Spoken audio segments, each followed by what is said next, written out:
Bonjour, c'est pour vous dire qu'il n'y a pas la vidéo parce que Valoutre il n'est pas arrivé. Au revoir. Et non, c'est une blague.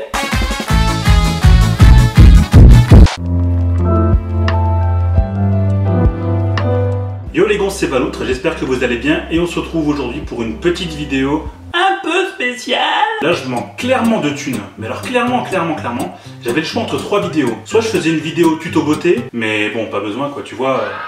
Soit je faisais une vidéo dégustation, mais bon vous faire déguster du maroilles, à mon avis vous aurez pas vraiment kiffé. Techniquement on se voit pas, donc voilà. Et troisième possibilité c'était de faire une vidéo de type fucky.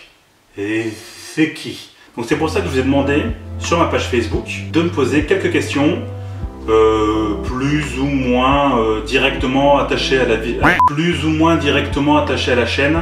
Et vous m'avez vendu du rêve. Il y a des questions, c'est absolument n'importe quoi. Donc du coup, ben c'est parti. La future vidéo doit-elle rester tout public? Oui, normalement oui. De toute façon c'est bien, j'avais prévu d'enculer un dindon. Donc ah bah d'ailleurs, il m'appelle. Allez, salut, je reviens. Par là. Ah, la place qu'on vaincra, Ah, et ben c'est bien. Putain, ça manque cruellement d'alcool. Ah, on va quand même pas faire une vidéo sans alcool. Pardon. On reprend. Est-ce que tu as prévu de faire des featuring? Oui, c'est prévu. J'ai prévu de faire 2-3 featuring avec des copains motovlogueurs. D'ailleurs, j'attends directement un coup de fil de Wallan, Kikanina qui est 100% bitume. Je les ai intéressés, donc du coup, j'attends que ça. C'est non. Non, pour être plus sérieux, j'attends d'être un peu plus connu pour commencer à faire des featuring, mais j'ai déjà quelques contacts avec des motovlogueurs. Et ça peut donner quelque chose de très chouette. Il faut que j'attende de leur en parler et à mon avis, ça va envoyer du poids. Tu préfères une balade entre potes ou une balade organisée, exemple association ou autre si tu en as déjà fait, bien sûr. Bon, il faut savoir que j'ai fait que des balades entre potes, donc du coup, association, j'en ai jamais fait, mais ça me tenterait bien, j'aimerais bien essayer. En puis balade entre potes, j'en ai fait que 2 depuis que j'ai la moto, parce qu'en fait, ben, je me suis rendu compte que personne ne m'aime. Est-ce que tu as prévu de faire des excursions en dehors du Nord-Pas-de-Calais? Oui, c'est prévu, dans la Somme par exemple.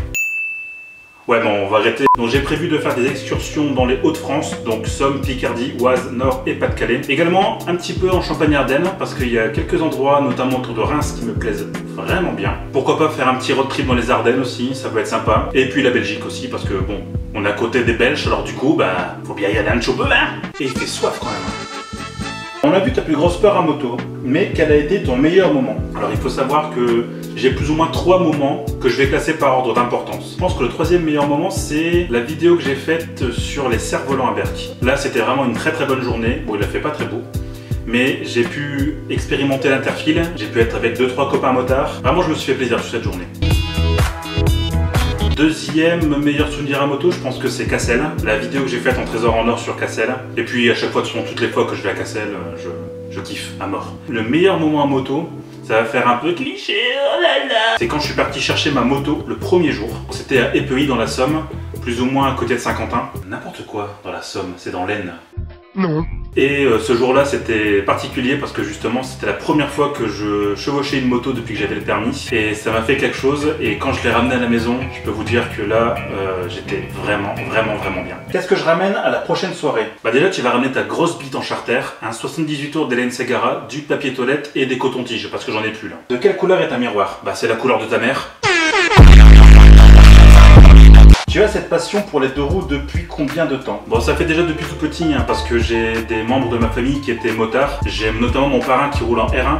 D'ailleurs, big up à toi, Obi. J'ai aussi 2-3 membres de la famille qui roulent en 125. On va dire que le gros déclencheur, c'était en 2014, quand une des personnes les plus importantes de ma famille a passé son permis moto et s'est acheté sa première moto. Et là, j'étais à fond. Mais pourquoi tu triches sur Wallan? Rends l'argent. Sinon, un changement de moto dans les prochaines années ou tu gardes celle que tu as? Ta prochaine moto d'ailleurs, c'est quoi? Bah là, c'est compliqué de changer de moto pour l'instant parce que je me sens très bien avec la 600 Diversion et j'ai beaucoup de projets personnels. La moto est encore bridée pendant 1 an, mais ça m'empêche pas de regarder les motos et j'ai d'ailleurs choisi ma prochaine moto et ce sera d'ailleurs une... Qu'est-ce qui est jaune et qui attend? Ton Ricard qui attend de l'eau parce que t'es un putain d'alcoolo, Alfred, hein, moi je te le dis. Pourquoi on te paye pas l'essence sur Tipeee? Ah, ça c'est par rapport à... Comment il s'appelle déjà le whisky là, Whisky. Déjà, bah, j'ai pas de Tipeee parce que j'estime qu'il n'y a pas besoin d'argent pour l'instant. Et de 2, je ne fais pas d'urbex. Alors du coup, Pas besoin d'argent quoi, pas besoin d'argent pour l'essence. X Hamster ou Pornhub? 30 millions d'amis hein. Que penses-tu des motards qui commencent par une petite cylindrée 125 cm3 comme moi? Bah je pense que c'est la meilleure chose à faire pour commencer à... Merde, je crois que j'ai plus de carte mémoire. Ah non! Donc du coup, bah, je pense que c'est la meilleure chose à faire pour commencer de passer sur une 125 parce que en fait c'est ce que je voulais faire au départ. Mais j'ai été convaincu par mes proches et ma famille de continuer le permis parce qu'en fait moi j'ai passé le permis 3 fois et je pensais partir sur une 125. Mais en fait, on m'a dit que c'était pas forcément la meilleure des solutions. Quand tu compares les prix, une bonne 125 et une formation, ça équivaut plus ou moins à repasser le code, passer le permis et t'acheter une petite 600 ou 500. Donc du coup, c'était pas encourageant niveau frais. Mais une 125, ça te permet de prendre la main et ça te permet de commencer à rouler et de te sentir motard surtout. Mais n'oublie pas que c'est pas parce qu'on a une moto qu'on est motard, dans le sens esprit motard. Moi, je connais des gens en scooter qui roulent full équipé. Comme toi, tu roules certainement full équipé en 125. Et du coup, c'est déjà des bonnes bases. Donc ça, vraiment, chapeau. Prends tes aises en 125, mais dès que tu as les thunes ou que tu as le temps, surtout parce qu'il faut du temps, ben passe le permis à deux. Pourquoi Dieu ne nous aime-t-il pas? Ben parce que Dieu est mort. C'est l'heure de la question coquine. Oh, la question coquine. La question coquine. As-tu déjà surpris avec le drone des personnes nues, déshabillées ou dans une drôle de situation? Mais putain, c'est chelou comme question, m'amène. Bon, non, pas que je sache jusqu'à maintenant. Bon, j'ai déjà récupéré 2-3 trucs cocasses, notamment des oiseaux qui tournent autour du drone. Mais concernant des personnes humaines, j'en ai jamais vu. Et maintenant, ça pourrait être vraiment cool en fait de faire un porno avec un drone. Bon, tu vas voir, Natacha. Ça va aller d'enfer. Tu vas nous commencer par une petite...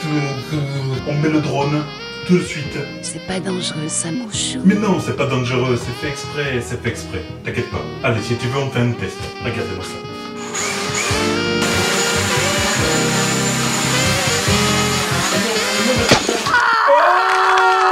Qui ou qu'est-ce qui t'a donné l'envie de faire des vidéos? C'est l'argent, hein. L'envie de faire découvrir des endroits, de prendre du plaisir à moto, de me perfectionner dans la vidéo, dans le montage, dans l'étalonnage des images, dans l'image de marque aussi, parce que c'est important. Comme ce que j'ai découvert avec les premiers motovlogueurs que j'ai vus, c'est prendre plaisir avec la moto et pouvoir inculquer les valeurs de la moto fun, et vraiment fun, parce que c'est fun la moto quand on y pense quoi. Et qui est-ce qui m'a donné envie de faire des vidéos? Je crois que le premier, je l'avais dit dans ma première vidéo, ça doit être FloFlo Speed 24, suivi de très près par QWERTY Julien, Kikalinac aussi, et Wallan. Wallan aussi parce que je voulais découvrir des motovlogueurs de la région. Donc ouais, ces 4 là. Et franchement big up à vous parce que je serais pas là sans vous. J'ai soif hein. Je mangerais bien des chips. C'est quoi tes mensurations? Alors il faut savoir que dans le milieu, on m'appelle le Gourdin de Cambrai ou Saint-Martin, parce qu'en fait à Cambrai il y a un mail qui est une grande tour de forme phallique qui s'appelle le mail Saint-Martin. Du coup on m'appelle soit le Gourdin de Cambrai, soit Saint-Martin. Et je peux te dire que ça impressionne, que ça fait rire les oiseaux et danser les écureuils.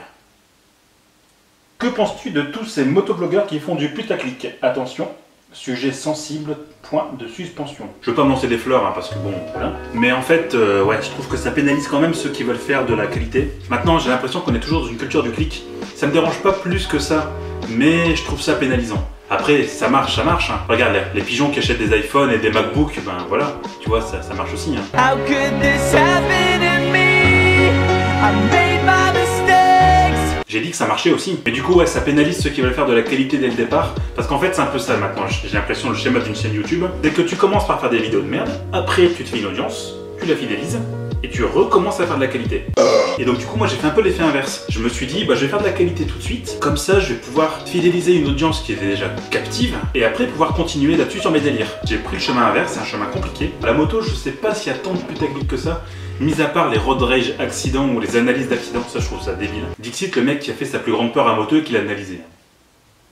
Je tiens à le préciser. Mais bon après tout, chacun avance avec ses armes, moi ça me dérange pas. Hein.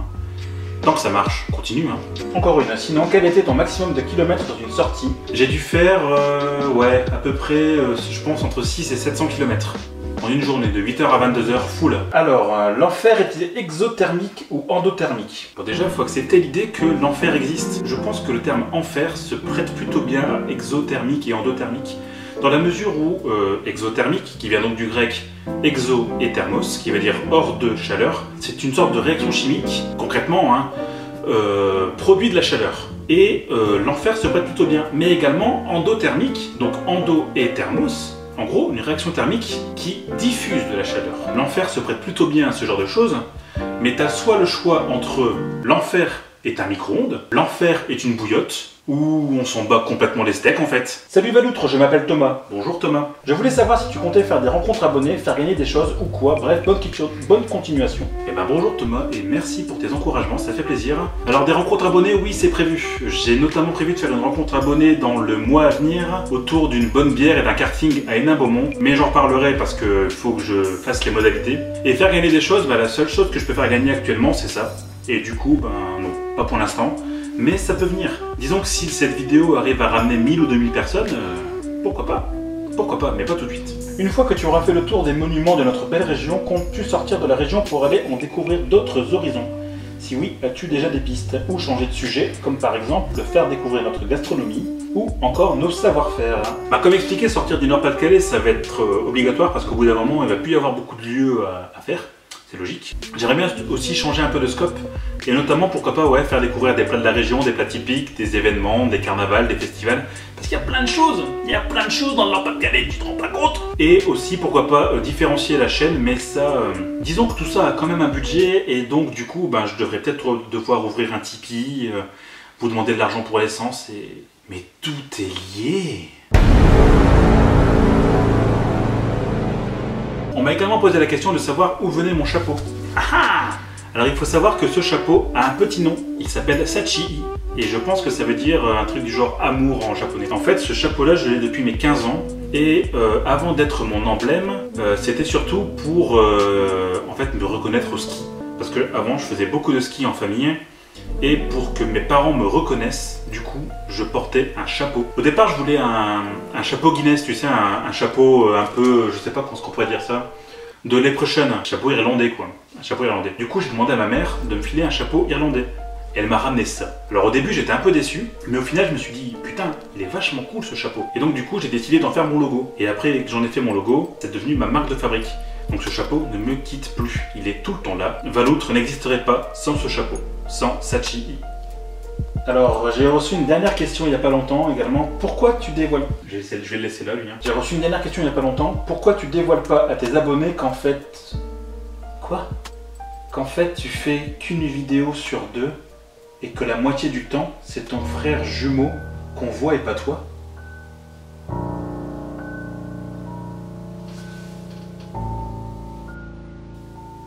Ah.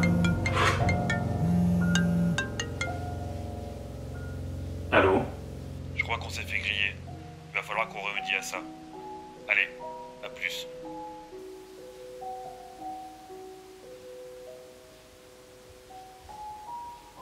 Il va vraiment falloir que je vous explique quelque chose.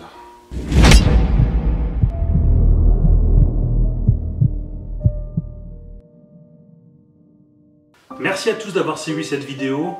Là, il y a mes pâtes qui cuisent. Donc du coup, ça s'arrête là.